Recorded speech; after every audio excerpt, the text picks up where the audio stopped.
pukul 16 waktu Indonesia Barat. Setiap orang dilahirkan berbeda-beda.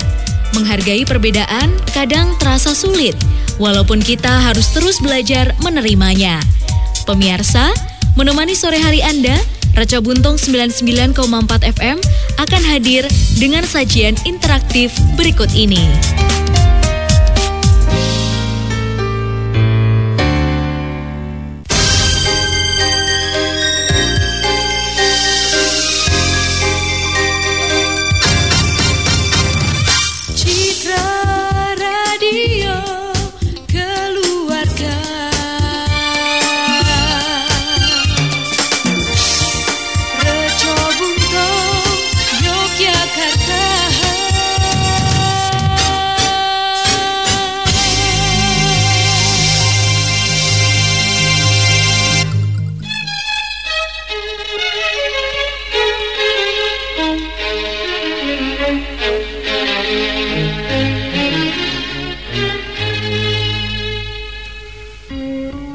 Assalamualaikum warahmatullahi wabarakatuh. Raca Buntung 99,4 FM Citra Radio Keluarga, radio nomor 1 asli Jogja.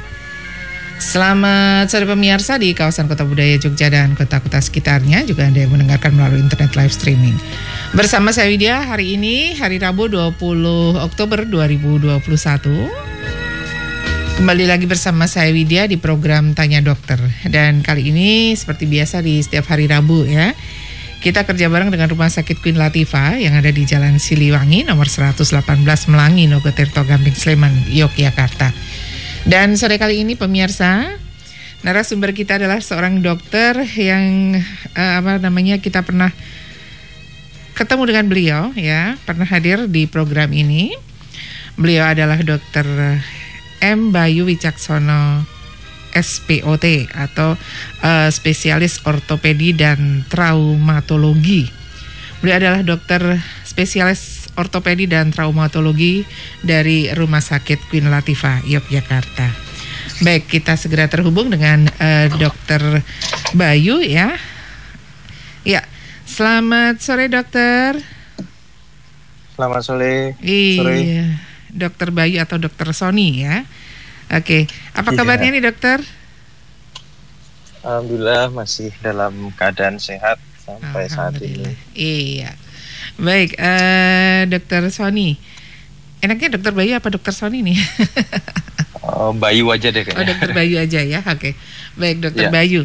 Ya, sore hari ini kita akan bahas tentang jangan remehkan patah tulang gitu ya.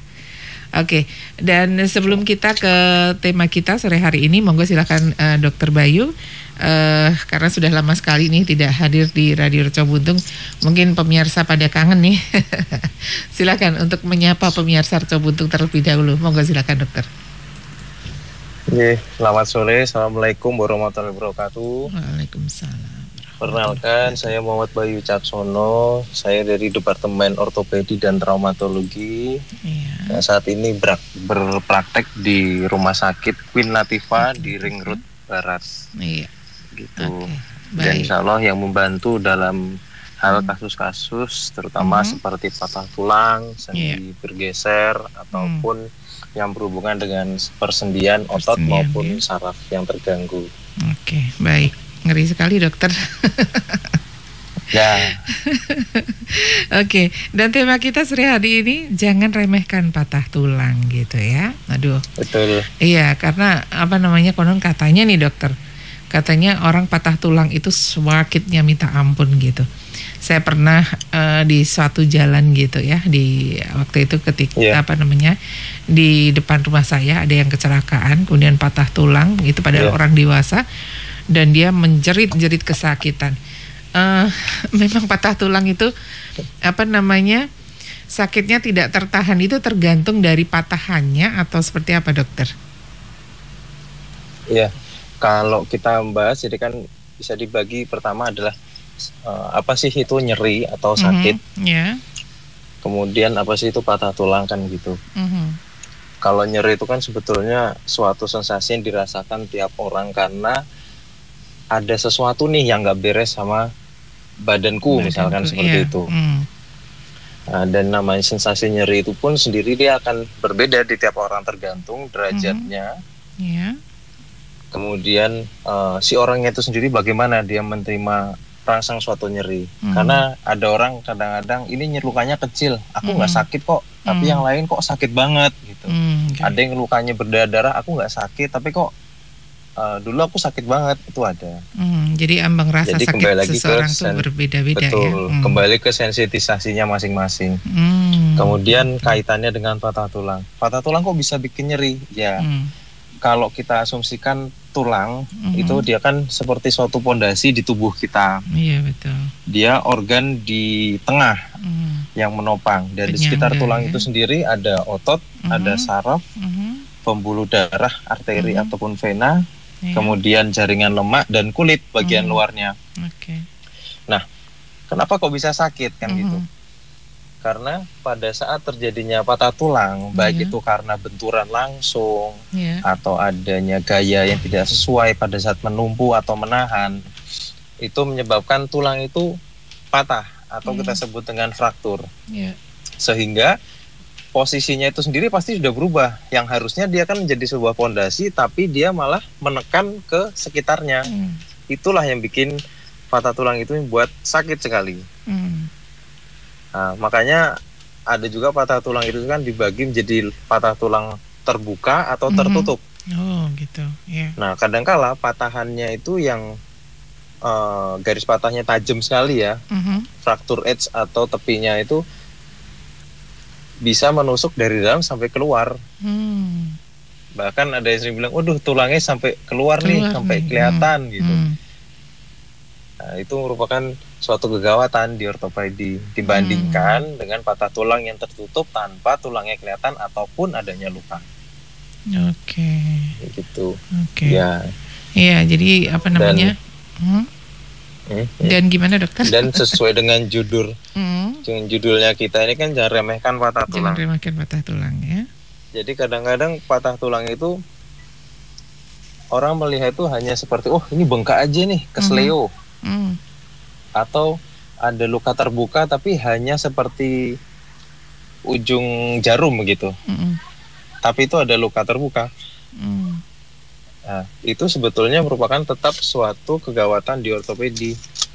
Kenapa gitu? Karena luka sekecil apapun itu malah dapat menyebabkan infeksi yang parah dan berkelanjutan ke depannya. Jadi penanganannya akan telat pun akan bertambah tidak baik pada lukanya nanti pada saat kesembuhannya. Gitu. Baik, jadi tadi yang disebut dengan patah tulang terbuka dan patah tulang tertutup ataupun yang berada di dalam dan tidak nampak gitu ya dokter ya. Itu kesemuanya juga harus benar-benar ditangani oleh ahlinya tentu ya. Karena selama ini kan banyak tuh dokter keluhan-keluhan orang yang pernah mengalami patah tulang tapi tidak dibawa ke medis gitu ya dengan pengobatan tradisional gitu. Kemudian pada akhirnya ke belakang itu sering mengeluh, merasakan nyeri atau bahkan ada yang sampai tangan atau kakinya nggak bisa digerakkan dan sebagainya gitu. Nah, pernah baca nih di satu artikel ya bahwa penanganan patah tulang itu setelah dioperasi pun harus dilakukan adanya semacam fisioterapi seperti itu ya dokter ya? Betul sekali. Jadi mungkin lebih tepatnya rehabilitasi. Rehabilitasi ya. Seorang yang apakah dikatakan sudah dioperasi sekalipun itu juga harus dilakukan rehabilitasi dokter? Betul. Jadi gini, seperti yang saya bilang tadi, pada saat terjadi adanya patah itu kan ada masalah di strukturnya sendiri. Nah, masing-masing tulang itu kan memiliki fungsi sendiri dan memiliki sendi di atas dan di bawahnya. Kita asumsikan tulang kering atau tulang tibia ya, atau tulang ekstremitas bawah itu, dia kan di bawahnya ada sendi ankle atau pergelangan kaki dan di atasnya ada sendi lutut, pergelangan bagian tempurung kalau orang bilang ya. Nah, pada saat itu ada patah tulang kering, itu otomatis dia juga akan berpengaruh di sendinya. Gitu. Nah, yang terjadi di masyarakat ini adalah banyak yang takut ke dokter karena takutnya patah tulang tuh harus operasi gitu. Jadi ada kalanya malah langsung ke non sewu kayak ke sangkal putung, ke tukang pijat, orang pintar dan sebagainya.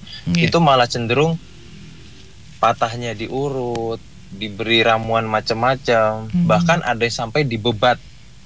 Nah, terutama bagian yang dibebat inilah yang membuat sendinya itu kaku gitu. Karena ibaratnya kalau bahasa Jawanya tuh kakinya dibikin ngecenceng atau lurus terus begitu. Dan itu nggak berlangsung beberapa hari, berbulan-bulan. Berbulan-bulan gitu. Ya. Betul. Loh dok, itu kan sama aja kayak dokter masang gips di rumah sakit. Oh tentu berbeda gitu. Kalau gips kita sudah memposisikan tulangnya, yang pertama itu. Yang kedua, kita sudah bisa memastikan dari ronsennya, baik itu dari sebelum tindakan dan sesudah tindakan. Jadi pada saat dipasang gips itu tidak semerta-merta ini kaki patah langsung dibebat gitu aja. Tidak. Tapi kita posisikan dengan posisi yang sebenarnya, dipastikan melalui ronsen gitu. Nah, beda halnya dengan yang dukun dan sebagainya, aku nggak tahu ya bisa lihat dari mana. Justru kadang-kadang malah ada yang ke dokter ronsen dulu, terus baru nanti dibawa ke dukun, itu ada malah seperti itu. Gitu ya. Oke. Ya. Terus setelah dipasang gips itu sendiri, kita memanajemen sendinya. Contoh kayak tulang kering tadi. Pada saat kita sudah memposisikan tulangnya, kita akan mempertahankan posisinya itu. Terus gimana sih kita mempertahankan supaya nanti sendi lututnya dan sendi engkelnya tidak kaku? Nah, kita posisikan lututnya sedikit menekuk kurang lebih 30-40 derajat. Kemudian engkelnya kita pertahankan 90 derajat atau posisi seperti menapak.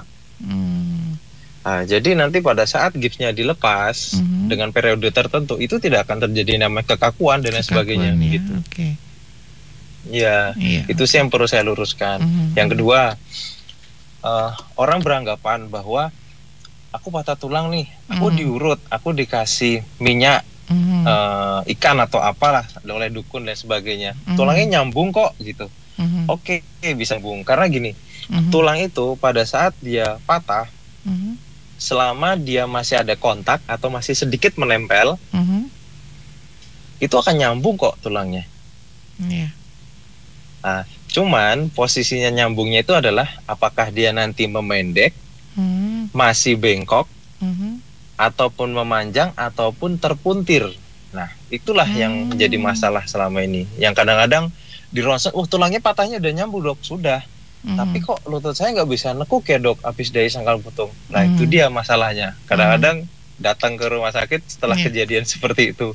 Justru dari sinilah jangan menganggap remeh patah tulang itu sendiri. Baik, ya. Betul. Jadi kita sebagai orang awam itu jadi lebih mengerti gitu ya. Kenapa?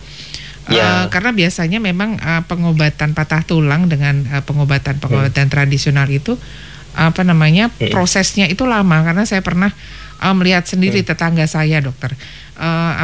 Jadi dia dibebat gitu, kakinya dibebat itu dalam waktu sebulan itu nggak boleh nggak boleh dibuka lah gitu, nggak boleh dibuka, otomatis dia tidak bisa beraktivitas apapun selama 1 bulan itu gitu.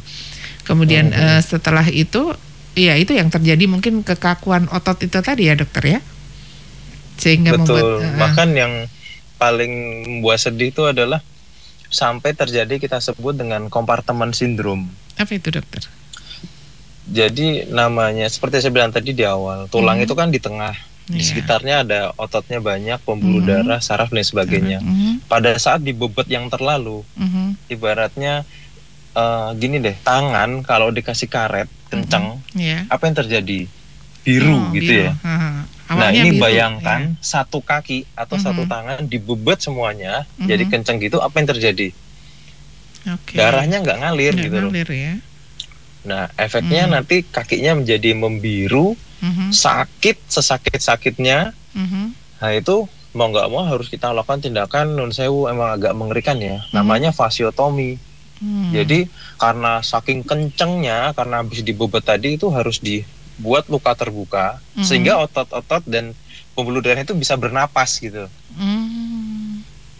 Dan itu sangat besar tindakannya gitu, dan nanti tidak bisa ditutup lagi. Itu ada kegawatan di ortopedi, bahkan sampai dengan tidak bisa dipertahankan kaki dan tangannya.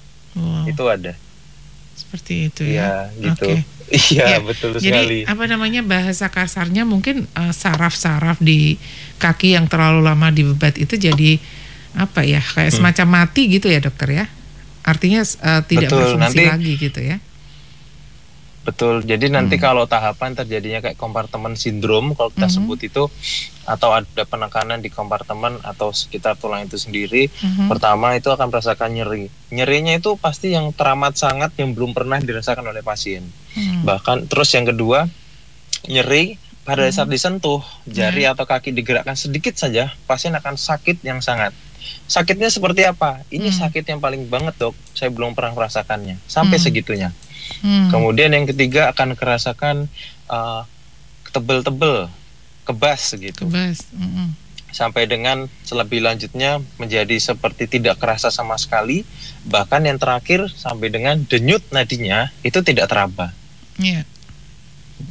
Begitu. Dan kalau ya seperti saya bilang tadi, kalau sampai udah tahap terakhir yang denyut nadinya tidak teraba tadi, mau nggak mau kita harus merelakan ekstremitasnya tadi yang sudah nun sewu seperti mati gitu.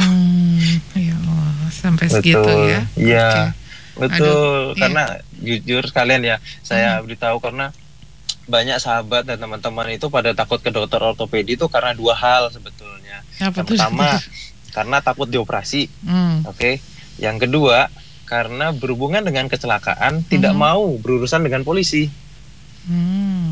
Begitu. Jadi yang perlu yang diluruskan adalah bahwa di ortopedi itu tidak semuanya kok harus dioperasi. Kan tidak semerta-merta datang, oh ini operasi nih hari ini, kan enggak. Nanti kita perlu persiapan, rencana kapan, bagaimana persetujuan dan sebagainya. Dan bisa kok penanganannya hanya dengan pemasangan gips saja. Kemudian kalau hubungan dengan kecelakaan gimana dok? Iya, emang harus berhubungan dengan nun sewu, saya nyebutkan institusi ya, polisi atau jasara harja. Karena kan sebagai pengendara itu kan sudah ditanggung oleh jasara harja. Apalagi mempunyai jaminan kesehatan yang ditanggung oleh pemerintah. Itu ditanggung sepenuhnya. Begitu. Jadi nggak usah takut. Gitu ya. Oke. Betul. Iya, karena apa namanya? Kebetulan tadi saya buka di internet gitu ya, banyak kasus juga ternyata orang-orang yang takut adanya kecelakaan, kemudian saya tidak mau anak saya dioperasi karena biayanya yang mahal dan sebagainya. Ternyata jawabannya seperti itu ya dokter ya. Jadi jangan takut ya. Tidak setiap kali kondisi patah tulang itu harus serta-merta dioperasi gitu ya. Kemudian yang kedua urusan dengan pihak yang berwajib itu terkait dengan jasara harja dan juga adanya jaminan kartu jaminan kesehatan itu artinya di cover ya dokter ya, kejadian-kejadian seperti itu. Di cover. Iya. Justru yang perlu saya garis bawahi di sini adalah jaminan kesehatan itu sendiri bisa nggak terpakai gitu. Pada saat apa? Nun sewu kalau negara tahu dia sudah kesangkal putung atau ke tukang urut gitu. Betul. Dan gitu ya. Sering itu yang terabaikan gitu kan, sayang sekali penanganannya sudah telat, kemudian jadi tidak bisa tertanggung oleh negara kan gitu, sayang sekali gitu. Sedangkan tindakan kita pada saat saya tindakan itu kan kita perlu seperti tadi kan fisioterapi, rehabilitasi, kapan nih mulai gerak, kapan nih mulai napak, kapan saya boleh aktivitas, kapan boleh olahraga, itu ada tahap-tahapnya gitu. Betul, karena semerta-merta kalau misalkan setelah operasi, misalkan kalau orang bilang dipasang platina ya atau dipasang pen, itu tidak semerta-merta udah dipasang pen nih besok saya langsung lari, tidak gitu. Gitu. Jadi patah tulang itu sendiri dia nanti ada step by stepnya, kita evaluasi nih lukanya udah sembuh belum, dari ronsen dan dari pemeriksaan tulangnya udah nyambung belum. Kalau sudah nanti bertahap tuh jalannya. Tapi kalau ada kasus anak-anak yang seperti tanya tadi, anak-anak itu banyak miracle-nya atau mukjizatnya banyak sekali. Kadang-kadang posisi tulangnya tidak bagus atau ada pemendekan. Kemudian pada saat sudah dioperasi pun penyembuhannya itu mungkin 3 kali lipat lebih cepat daripada orang dewasa. Begitu. Oke, baik. Ya. Jadi nggak usah takut ya. Jadi nggak usah takut ya. Betul. Ini perlu yang perlu disosialisasikan kepada pemirsa dan juga masyarakat tentu saja ya dok ya. Baik, kita mulai dengan pertanyaan yang pertama ya dokter ya. Boleh. Ini dari Ibu Yani yang ada di Sleman. Selamat sore Ibu.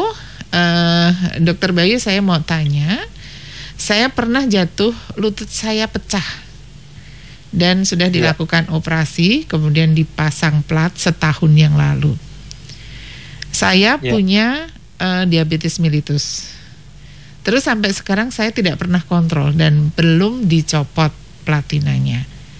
Yang ingin saya tanyakan, apakah itu berbahaya dengan kondisi kesehatan saya, dokter? Saya masih bisa jongkok lagi gitu. Oke, artinya ini mungkin sudah pulih normal gitu ya dokter ya. Oke, monggo silakan dokter. Jadi patah tulang apabila dia terjadinya di sendi itu memang masalahnya menjadi double gitu. Pertama dia terjadi patah, kemudian patahnya itu di sendi, tempat harus gerak gitu. Jadi makanya patah tulang di sendi itu sendiri untuk pergerakannya dia memang lebih cenderung lebih berat nih atau lebih kaku daripada patah tulang yang tidak mengenai sendi. Nah kalau pada kasus Bu Yani ini, kalau dari ceritanya ya, itu kan masalahnya di lutut, itu jelas mengenai sendinya. Jadi ibaratkan gini, kakiku ini ada tulangnya, kemudian dipasang pen. Pen itu barang asing loh gitu. Nah, tentu pada saat awal itu akan terasa mengganjal atau mengganggu sekali. Dan yang kedua berhubungan sama sendinya tadi, jelas itu yang membuat kaku.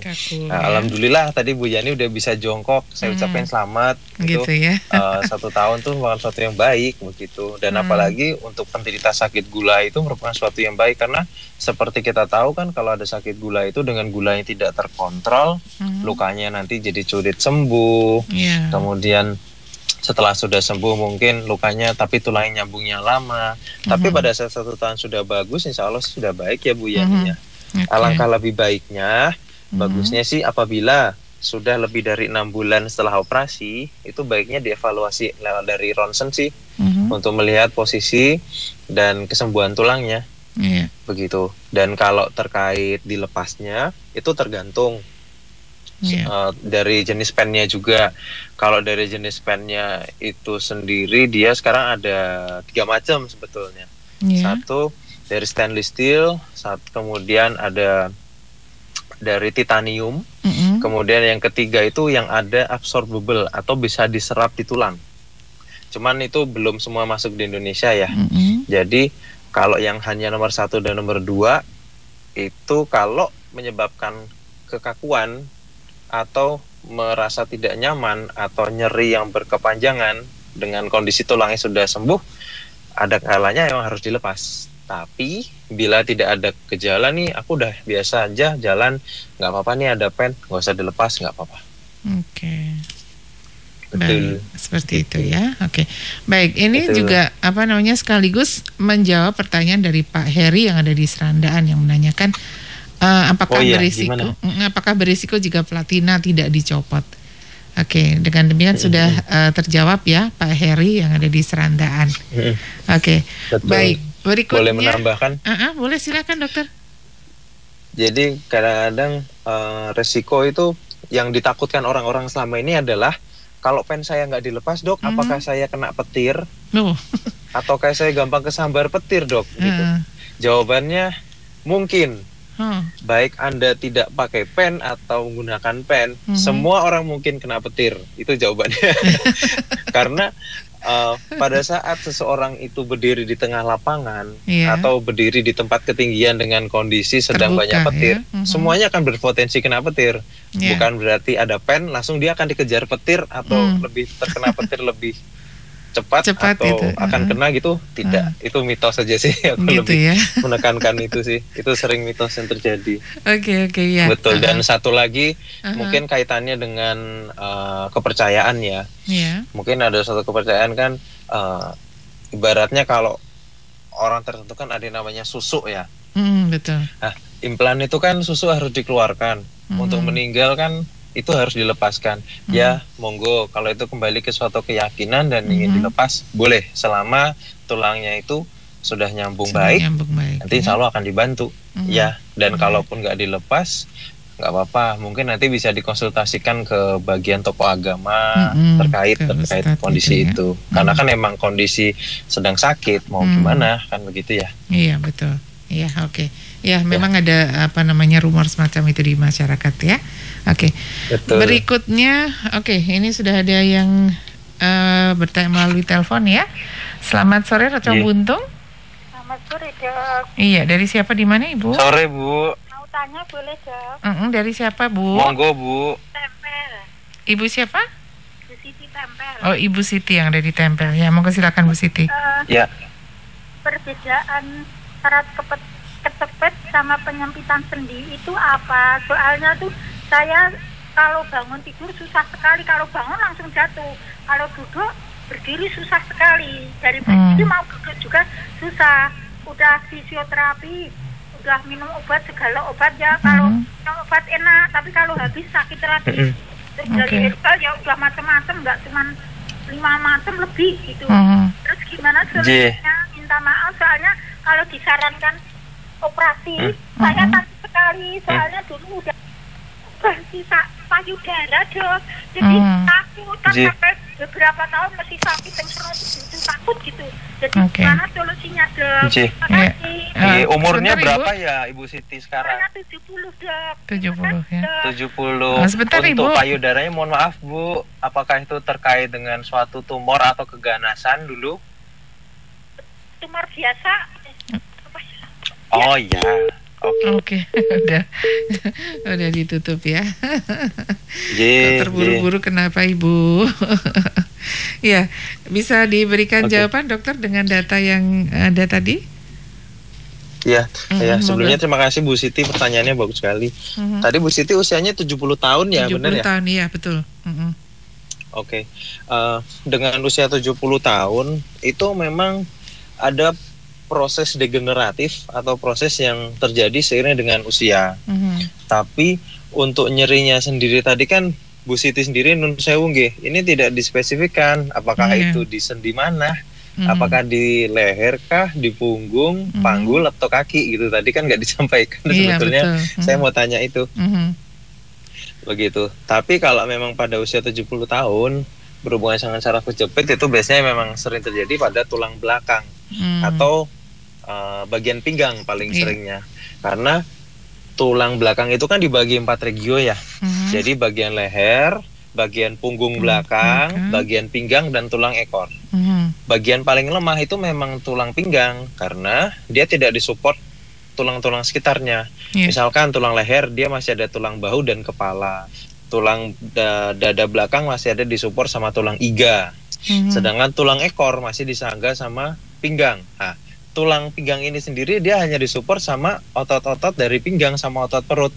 Jadi makanya kalau orang bilang sering kecetit atau posisi nggak benar, itu karena memang benar karena pada saat pergerakan tertentu perutnya atau punggungnya tidak kontraksinya salah, itu memang tulang belakangnya nanti bisa tidak pas posisinya, itu yang bikin nyeri. Nah, kalau pada Bu Siti ini kan cenderung tadi ceritanya karena sudah berlangsung lama dan taunya dari Bu Siti tadi adanya saraf kejepit sama penyempitan sendi. Itu memang ada kaitannya. Kalau penyempitan sendi itu kalau pada tulang belakang ya, kita nyebutin di sini ya. Jadi tulang belakang itu dia terdiri dari ruas-ruas. Jadi kayak kotak-kotak begitu. Nah, di antara ruas-ruas itu tuh ada bantalannya. Ada bantalannya. Nah, bantalan itu sendiri apabila dia pecah atau cairannya itu keluar, nah, otomatis sendinya pasti akan penyempitan. Nah, hubungannya apa, Dok, sama saraf kejepit? Nah, pada saat bantalan sendinya tadi pecah, karena kan isinya itu cairan dia. Pada saat dia cairan itu keluar atau menonjol ke belakang, atau tempat sarafnya tersebut berada, nah itulah yang dinamakan nanti sarafnya kejepit, atau kita sebut dengan HNP kalau kita sebutkan hernia nucleus pulposus. Jadi penonjolan dari bantalan sendi tulang belakang ke arah belakang pada sarafnya gitu. Sensasinya apa sih yang dirasa? Seringnya itu adalah sensasi pertama lokal, sakit di regio pinggangnya. Yang kedua, sakitnya itu menjalar bisa ke perut atau ke kaki kanan, kaki kiri, baik rasa sampai dengan paha, lutut, betis, kaki, telapak kaki. Kadang-kadang tidak spesifik, karena kalau saya analogikan, tulang belakang itu kan sarafnya seperti batang pohon, beruas-ruas gitu. Sedangkan kalau di akarnya itu cabangnya banyak. Nah, mulai dari tulang ekor ke bawah sampai kaki, itulah seperti akar-akarnya. Jadi pada saat ada masalahnya nih di batangnya, nah itu nanti yang kerasa malah akar-akarnya di bawahnya, kayak gitu. Oke. Ya, betul, jadi, itu perbedaannya sih, Bu Siti. Semoga bisa menjawab. Saran saya sih kalau sudah sakit lama ya Bu ya, mungkin perlu pemeriksaan lebih lanjut sampai dengan ronsen dan MRI untuk melihat susunan tulangnya dan sejauh mana itu kejepitnya tadi gitu. Karena tulang itu kan struktural ya. Kalau strukturnya tidak kita koreksi, hanya obat saja tuh hanya mengurangi nyeri. Tapi yang penting strukturnya tuh yang kita koreksi. Begitu sih. Kalau saran saya monggo Bu, kalau ada waktu ketemu aja boleh. Baik, silakan Bu Siti bisa datang ke Rumah Sakit Queen Latifah ya, di Ring Road Barat atau Jalan Siliwangi nomor 118 Melangi Nogotirto Kabing Sleman Yogyakarta. Nanti di sana akan bertemu dengan Dr. Sony, Dr. Bayu ya. Nanti tentu saja akan dilakukan satu pemeriksaan dan tentu nanti ada tahapan-tahapannya ya dokter ya. Oke. Baik Dok, sementara kita break dulu ya, nanti kita akan lanjut lagi. Dan untuk yang sudah mengirimkan SMS atau WhatsApp-nya, mohon bersabar, mudah-mudahan nanti bisa kita bacakan semuanya. Konsultasi yang dikirimkan melalui SMS WhatsApp ataupun nanti yang mau telepon di 550055 setelah pariwara berikut ini. Yuk, sambil diminum dulu yuk. Oke, aku siap dengerin nih. Kamu mau curhat apa sih? Gini loh, kamu tahu kan bapakku tuh susah banget kalau diajak periksa ke rumah sakit. Kamu ada nggak teman dokter tapi yang bisa diundang ke rumah? Oh, itu toh. Kirain mau curhat apa. Rasti, ngapain bingung? Queen Latifah aja. Kamu bisa home care, pemeriksaan dan perawatan medis di rumah. Sekarang ini pelayanannya kan dipermudah. Apalagi Rumah Sakit Queen Latifah itu... Oh, bentar. Rumah Sakit Queen Latifah yang ada di Jalan Siliwangi nomor 118, Ring Road Barat, Melangi Nogotirto, Gamping Sleman kan? Itu kamu tahu. Rumah Sakit Queen Latifah fasilitasnya itu lengkap banget, Ras. IGD dan laboratorium 24 jam, dokter umum, persalinan dengan program ANC, klinik spesialis, klinik estetika juga ada. Oh ya? Apalagi? Ada klinik gigi, terus tes bebas narkoba, sampai instalasi bedah sentral juga ada, Ras. Pokoknya komplit. Juga menerima pasien umum dan BPJS. Kalau kamu mau daftar lewat WA juga bisa kok. WA aja di 085 658 645 555. Mau informasi lebih banyak lagi? Bisa. Telepon aja di 0274 581 402 atau bisa juga di 085 799 177 745. Beres kan? Oke. Kalau gitu aku langsung hubungi Rumah Sakit Queen Latifah aja. Makasih ya infonya. Rumah Sakit Queen Latifah, rumah sakit keluarga terpercaya.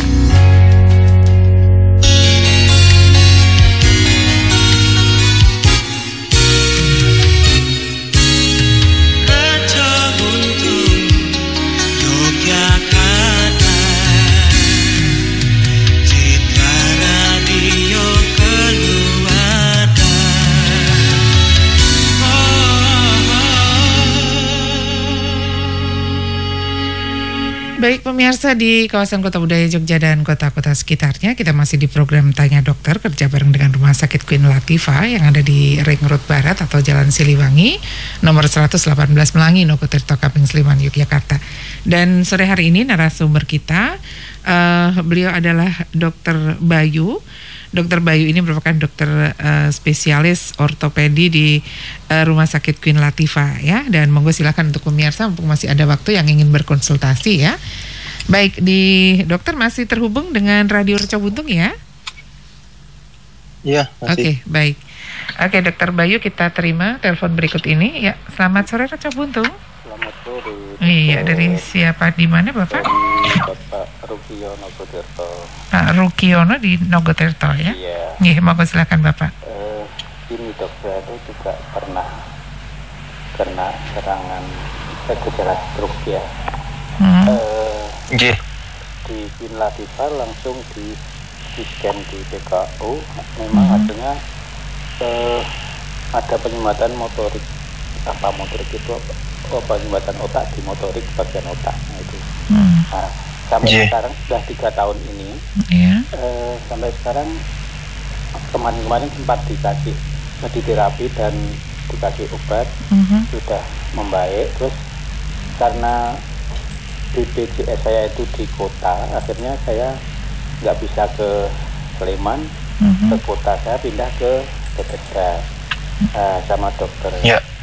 Dokter Vincent dikasih obat tuh di scan MRI itu 2 kali memang ada penyumbatan, ada bagian apa ya, punggung atau gimana. Itu rasanya yang kiri aja, yang kanan alhamdulillah bagus, yang kiri itu rasa semutan. Alhamdulillah beberapa bulan kemarin tuh merasa enak. Terus sengaja karena saya merasa enak, sengaja saya 2 hari itu nggak saya obat, nggak saya makan. Saya pada waktu konsultasi berat badannya itu efeknya ternyata ada obat itu. Semut kambuh lagi, semutan tangan sama kaki itu. Baik. Apakah saya tanyakan, apakah kalau seperti saya ini apakah obat itu seumur hidup begitu? Jadi kalau mungkin memang sudah 2 kali MRI itu memang masih ada, pernah fisioterapi atau terapi ya itu ya, itu hasilnya enak, tapi obat tetap saya makan terus. Sejak kemarin itu saya kontrol bulan Agustus itu 2 bulan Juli Agustus itu enak sekali, kok ini sudah semutan nggak pernah lah. Merasa enak, itu tadi saya matur. Jadi intinya yang ditanyakan apakah seumur hidup pengobatannya. Dan satu lagi, karena kaitan dengan saya juga kena serangan jantung, apakah obat saraf dengan obat jantung itu apakah ada dampaknya, antara mungkin kalau saya kurang tahu persis ya, karena ada dampak kalau minum obat saraf nanti saraf jantungnya juga berpengaruh gitu ya. Berpengaruh gitu. Nah, kalau jantung saya sudah 2 dipasang gitu. Mohon penjelasannya dokter. Terima kasih. Baik, terima kasih Bapak Rukiono yang ada di Nogotirto ya. Monggo silakan dokter. Ya. Oh iya, tadi makasih Pak Rukiono, Pak dari Nogotirto nggih. Iya, dari Nogotirto. Kalau saya nilai tadi resum itu memang Pak Rukiono sudah menderita stroke lama ya. Kemudian sekarang berobat terakhir di Bethesda begitu nggih. Iya. Sebetulnya untuk pengobatan stroke itu memang lebih tepat ditanganinya oleh dokter spesialis saraf sebetulnya. Cuman ada beberapa memang yang datang ke ortopedi juga begitu. Dan kaitannya bagaimana sih dengan kesemutannya tadi? Kalau saya dengar dari Pak Rukiono tadi, kesemutan itu sendiri kan bahkan tidak hanya di kaki kiri, tapi malah tangan sampai dengan kakinya juga begitu. Nah, justru yang menjadi pertanyaan di kepala saya ada 2. Satu, kemungkinan apakah itu karena efek stroke-nya yang dulu? Kalau boleh tahu sih hasil MRI-nya apa? Yang kedua, kalau memang dulu hanya ekstremitas yang bawah saja, yang sebelah kiri tadi, yang sekarang tangan dan kaki, kemungkinan sih tidak hanya stroke, tapi ada juga mungkin masalah di saraf tulang belakang, terutama bagian leher. Begitu yang ditakutkan itu. Terus kemudian kaitannya terkait pengobatan stroke dan jantung. Setahu saya, selama saya bekerja sama dengan bagian lain, bagian saraf dan bagian jantung, memang ada obat yang perlu diberikan terus-menerus Bapak, terutama obat-obatan satu neurotropik atau sejenis vitamin B kompleks atau mekobalamin begitu kita sebutnya. Itu untuk vitamin sarafnya jelas diberikan. Yang kedua, obat kalau orang sebut tuh seperti pengencer darah. Itu ada. Jadi memang supaya kerja jantungnya berkurang, kemudian risiko stroke-nya karena penggumpalan darah sehingga pembuluh darahnya pecah itu nanti menjadi berkurang. Setahu saya 2 obat itu yang terus-menerus Bapak. Dan satu lagi, stroke itu biasanya kaitan eratnya biasanya memang masalah dengan tensi. Nah, namanya orang sakit tensi, kemudian seperti sakit gula gitu, memang perlu pengobatan yang terus-menerus. Bukan berarti kecanduan atau menjadi seumur hidup, tapi dibantu untuk dikontrol. Kemudian pada saat dia akan menjadi normal dan cukup baik, ada kok saatnya nanti obatnya mungkin nggak perlu diminum, jadi nggak harus terus-menerus sepertinya. Tapi kalau nanti kaitannya neurotropik yang tadi kesemutannya, mungkin bisa dipastikan apakah itu memang sisa-sisa dari stroke-nya itu, ataukah masalah di bagian ortopedi yang ada masalah di tulang lehernya, atau masalah yang lain, apakah terkaitan begitu. Baik, jadi seperti itu aja sih Pak, yang tahu saya. Karena lebih lanjutnya mungkin dari dokter jantung sama dokter sarafnya ya bisa lebih spesifik terkait obatnya itu. Begitu. Demikian ya Pak Rukiono yang ada di Nogotirto. Baik dokter, berikutnya ini dari menarik Ibu. Pertanyaannya. Ini dari Ibu Sri yang ada di Bantul.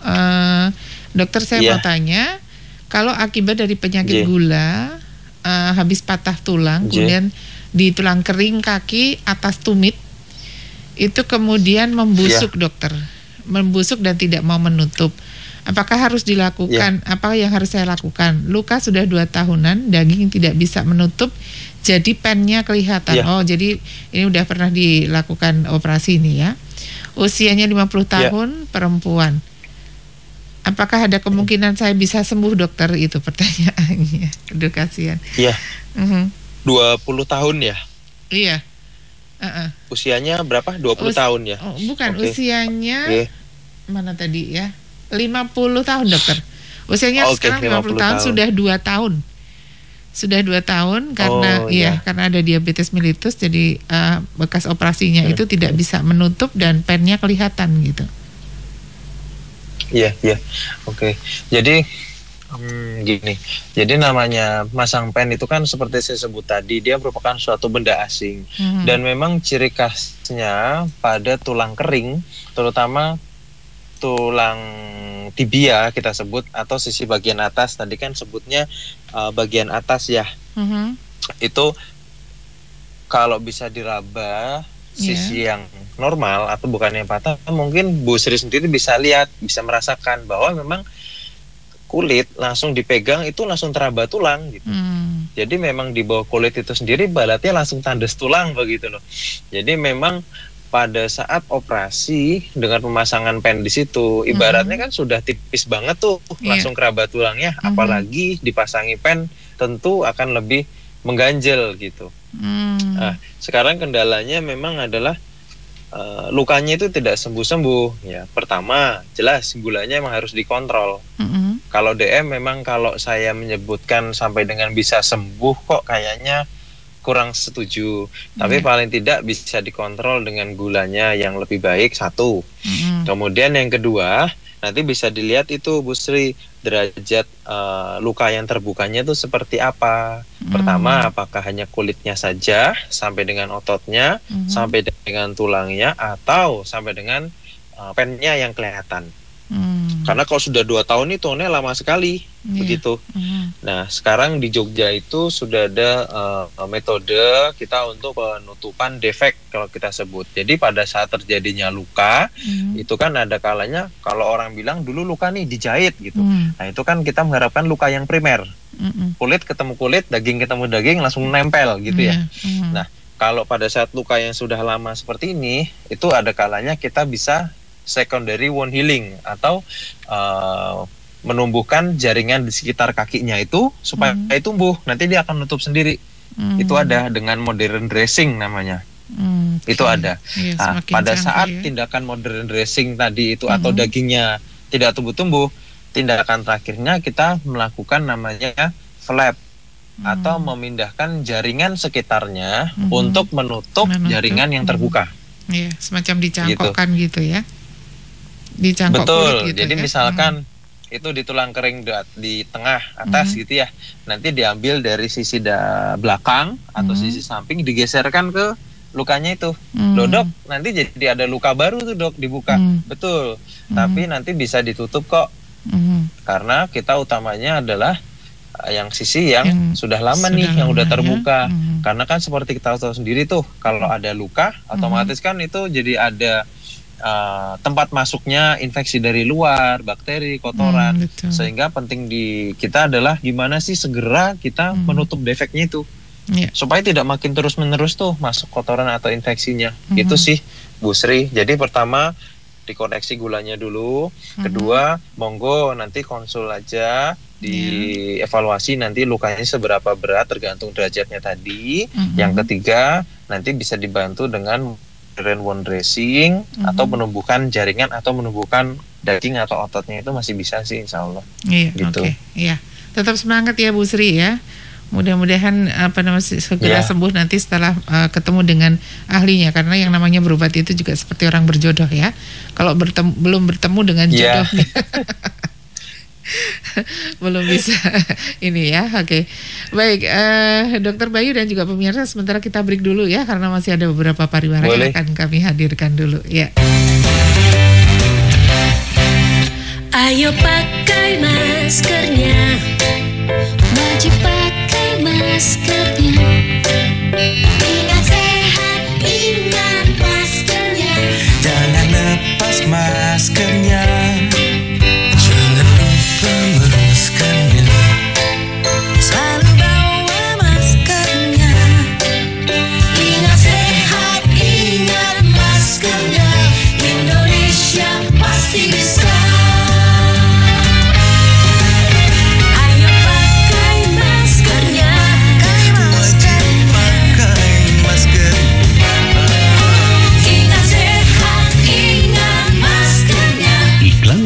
Masyarakat ini dipersembahkan oleh Satgas COVID-19 Pusat bekerja sama dengan Kementerian Komunikasi dan Informatika Republik Indonesia. Yuk, sambil diminum dulu yuk. Oke, aku siap dengerin nih. Kamu mau curhat apa sih? Gini loh, kamu tahu kan bapakku tuh susah banget kalau diajak periksa ke rumah sakit. Kamu ada nggak teman dokter tapi yang bisa diundang ke rumah? Oh, itu toh. Kirain mau curhat apa. Rasti, ngapain bingung? Queen Latifah aja. Kamu bisa home care, pemeriksaan dan perawatan medis di rumah. Sekarang ini pelayanannya kan dipermudah. Apalagi Rumah Sakit Queen Latifah itu. Oh, bentar. Rumah Sakit Queen Latifah yang ada di Jalan Siliwangi nomor 118, Ring Road Barat, Melangi, Nogotirto, Gamping Sleman kan? Itu kamu tahu. Rumah Sakit Queen Latifah fasilitasnya itu lengkap banget, Ras. IGD dan laboratorium 24 jam, dokter umum, persalinan dengan program ANC, klinik spesialis, klinik estetika juga ada. Oh ya? Apalagi? Ada klinik gigi, terus tes bebas narkoba, sampai instalasi bedah sentral juga ada, Ras. Pokoknya komplit. Juga menerima pasien umum dan BPJS. Kalau kamu mau daftar lewat WA juga bisa kok. WA aja di 085 658 645 555. Mau informasi lebih banyak lagi? Bisa. Telepon aja di 0274 581 402 atau bisa juga di 085 799 177 745. Beres kan? Oke. Kalau gitu aku langsung hubungi Rumah Sakit Queen Latifah aja ah. Makasih ya infonya. Rumah Sakit Queen Latifah, rumah sakit keluarga terpercaya.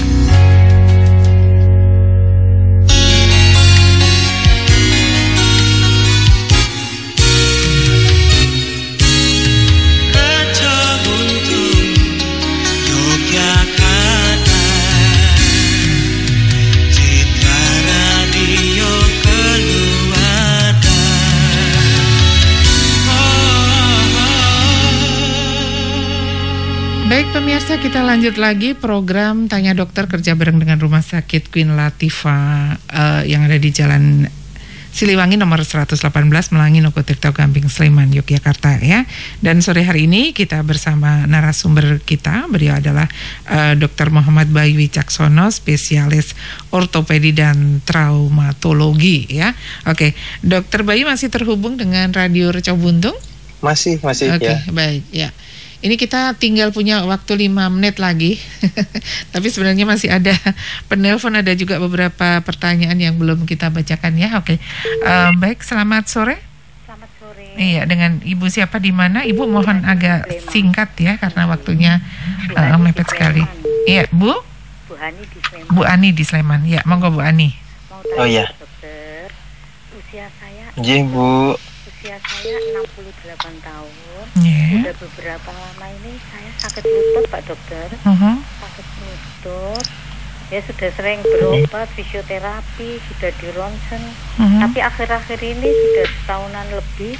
Kalau sholat aja sama duduk di kursi Pak Dokter. Jadi nggak bisa secara normal. Oke, nggak bisa ditekuk. Ya sakit ya Bu. Iya, ya kalaupun dipaksa kadang-kadang kalau subuh kan cuma 2 rakaat saya paksa gitu ya bisa tapi kesakitan. Jadi saya sholatnya itu duduk dan berdiri. Kalau sujud saya duduk gitu, untuk melatih biar nggak kaku-kaku banget. Yang saya tanyakan, apa memang karena usia saya nggak bisa sembuh atau gimana dokter? Dan yang kedua sebaiknya saya ini berobatnya ke spesialis apa gitu dokter. Iya, baik. Terima kasih Bu Ani. Mohon maaf Bu Ani. Halo Bu. Aduh. Wah, udah putus ya. Saya tadi di awal nggak terlalu jelas nyerinya sebelah mana sama kakunya. Oh, yang pasti di lutut tadi dokter. Oh, lututnya. Lutut, iya. Oke. Mungkin ini sekaligus menjawab pertanyaan dari Ibu sebentar, Ibu siapa tadi ya? Bu Ida, usianya 52 tahun. Lututnya tuh kalau buat jalan itu bunyi kletak-kletuk gitu dokter. Padahal belum pernah jatuh. Ya, oke. Baik, monggo silakan dokter. Ya, kalau dilihat dari didengar dari ceritanya, itu memang kemungkinan sih mengarah untuk Bu Ani sendiri memang ke arah kalau orang sebut seperti pengapuran sendi atau kita sebutnya osteoartritis. Begitu. Bukan osteoporosis ya. Osteoartritis gitu. Ya.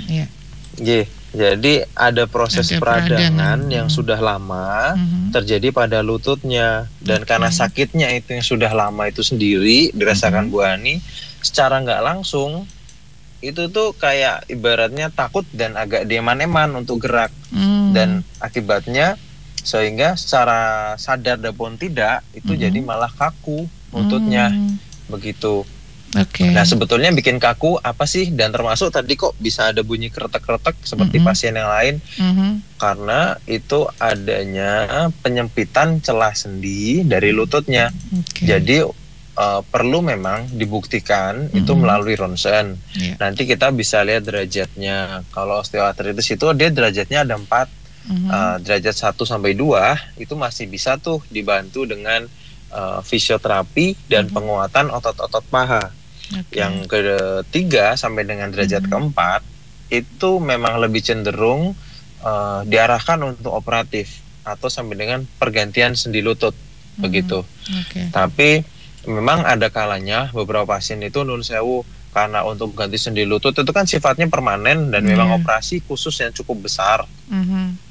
banyak beberapa pasien cukup nyaman pada saat sakitnya ini kita bantu dengan terapi injeksi untuk bagian lututnya. Pertama untuk mengurangi nyerinya, kedua kalau kata orang itu sebutnya dikasih oli lututnya atau dikasih oli untuk sendi gitu. Ya mungkin ada benarnya kalau kita itu memberikan namanya glukosamin gitu. Dan yang ketiga itu kita beri terapi yaitu untuk membantu pembentukan jaringan kolagen atau permukaan sendi yang baru. Karena permukaan sendinya kemungkinan sih nun sewu kalau bahasa Jawanya udah kayak bronjel-bronjel gitu, udah nggak mulus gitu. Jadi memang kalau saran saya sih itu perlu di ronsen dulu. Kita tahu nanti tuh tahu derajatnya keberapa. Jadi nanti disesuaikan tuh sama terapinya Bu Ani. Gitu. Karena nggak punten kalau memang fisioterapi saja itu memang pada saat diterapi kan kerasa enak karena relax gitu kan seperti dihangatkan gitu. Tapi kalau untuk osteoartritis tuh selain terapi yang paling penting tuh memang menggerakkan sendinya secara kontinu tanpa menimbulkan beban. Apa sih caranya gimana? Yaitu pertama bisa dilakukan di tepi kasur atau di kursi dengan kaki menggantung di bawah. Kemudian sendi lututnya kurang lebih 90 derajat menekuk. Dicoba untuk diluruskan atau kata orang tuh diongkang-ongkang gitu ya. Iya, betul. Nah, itu bisa dilakukan perlahan-lahan. Jadi itu menggerakkan sendi tanpa menyebabkan penekanan di sendi lututnya. Kemudian yang kedua bisa dilakukan dengan naik sepeda tuh. Sepedanya sepeda statis atau sepeda yang tidak di jalan gitu. Kenapa? Karena itu cukup aman, tidak ada benturan yang berarti untuk lututnya. Dan sebetulnya ada lagi yang ketiga yaitu dengan renang. Cuman kondisi corona gini saya tidak menyarankan untuk aktivitas luar dulu. Begitu. Tujuannya apa sih? Tadi selain untuk gerakin sendinya, terutama untuk menguatkan otot pahanya, Ibu Ani, atau kita sebut dengan otot quadricep. Jadi otot pahanya itu nanti akan kuat sehingga tumpuan atau nyeri yang dirasakan di lutut itu nanti akan berkurang. Begitu. Jadi kalau memang nanti sakit banget, mungkin bisa dibantu satu obat, yang kedua nanti bisa dibantu dengan kompres dingin malahan. Jadi untuk mengurangi proses inflamasi pada saat sakit banget. Gitu aja. Iya, baik. Baik dokter, sedikit saja waktu yang kita punya, mungkin rangkuman dari apa yang kita bicarakan sore hari ini tentang jangan sepelekan adanya patah tulang ini. Ya, monggo silakan dokter. Ya, terima kasih untuk waktunya dari Cobuntung. Jadi yang perlu dipahami dalam kondisi ortopedi, tidak semua kasus ortopedi itu yang patah tulang, sendi bergeser, luka terbuka ataupun tertutup, mengenai atau tidak mengenai otot ataupun kulitnya, itu tidak semuanya harus dilakukan tindakan operasi. Jadi penanganan yang segera itu akan jauh lebih baik untuk rehabilitasi dan kesembuhannya. Pada saat penanganannya itu akan telat, nanti akan berefek kepada pertama sendi di atas ataupun di bawah dari tempat yang bermasalah, kemudian aliran darah dan otot dari sendi yang bermasalah itu akan mengecil, sehingga nanti tulangnya akan sembuh tapi sendinya nggak bisa gerak. Tulangnya akan sembuh tapi ototnya mengecil, jadi nggak ada tenaga. Tulangnya sembuh tapi nanti jari atau kakinya nggak bisa untuk gerak. Jangan sampai terjadi seperti itu. Seperti itu aja sih. Semoga yang bisa saya sharing sore ini menjadi masukan dan menjadi perhatian, tidak ada lagi lah semoga ke bagian sangkal putung dan lain sebagainya. Walaupun saya kembalikan kepada pendengar semuanya, tujuan untuk ke sangkal putung ataupun ke dokter itu niatnya baik untuk sembuh. Saya setuju. Tapi alangkah lebih bijak itu monggo diperiksakan terlebih dahulu ke pihak medis begitu. Ya, baik Dokter Bayu, terima kasih banyak waktunya juga ilmunya ke sore hari ini. Mudah-mudahan nanti lain kesempatan bisa hadir kembali di Radio Cobuntung ya dokter ya. Ya, insya Allah. Iya. Selamat beristirahat dokter dan sampai ketemu di lain kesempatan. Sampai ketemu. Wassalamualaikum warahmatullahi wabarakatuh. Waalaikumsalam warahmatullahi wabarakatuh. Ya, demikian tadi pemirsa program Tanya Dokter kerja bareng dengan Rumah Sakit Queen Latifah di Jalan Siliwangi nomor 118 Melangi Nogotirto Gaping Sleman Yogyakarta. Saya Widya, nanti kita ketemu di Post Relax. Wassalamualaikum warahmatullahi wabarakatuh.